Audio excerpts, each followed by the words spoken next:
I want to underscore something because I know it as part of your history, but I don't for our audience. I mean, you mentioned that you.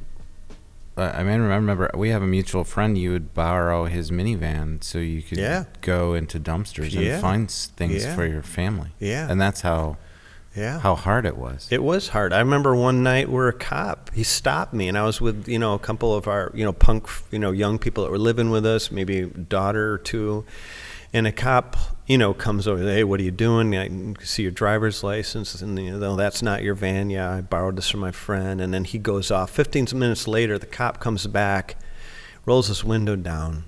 He opens his billfold, and gives me $20, and he says, "Happy New Year." And I'm like, God help me, like, this has got to change. It's like the fat guy getting to the top of the stairs. Man, I don't want to have a heart attack like my dad. I'm going to find out how to get rid of this extra weight. That was my, like you said, sometimes it's an instant. Right. I got to change this. So now I've opened this thing up, and now it's just like, well, what would it look like, to have a life where I've created a money machine, through my investments, that I can create this kind of affluence so that I can say to my kids, hey, let's do Paris together next year, and I buy them all plane fare because they're not going to do that on their own right now. Sure. Like, I want to be able to do things like that, Brian. And to be able to do those kind of things, you have to have the financial muscle, or to be able to plug into that currency in a way that at this point I can't. So having that kind of vision, how do I get there? How have other people done it?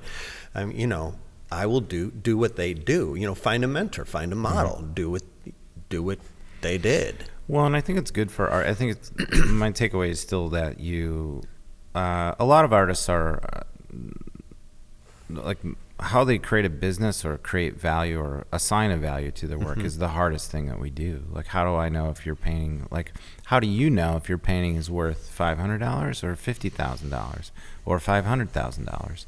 And a lot of it's a mystery, like you don't know, but my point is that you're thinking in ways that are smart around finances and also creating goals. I think every artist should have goals, and they should have financial goals too. Yeah, but they were taught, we went to art school, and all their mentors were academics who got paychecks.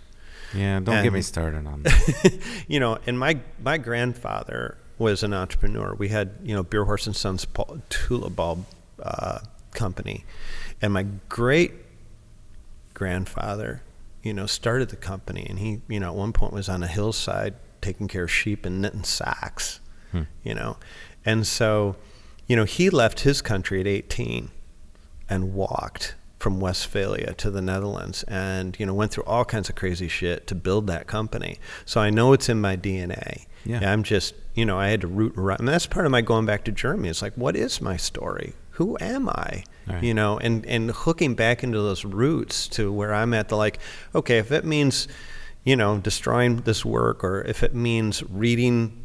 I mean, right now I'm reading 3 hours a day. You know why I'm reading 3 hours a day? Because Warren Buffett reads 3 hours a day. Bill Gates reads about 3 hours a day. They both love books, and they're both curious. And I'm like, interesting.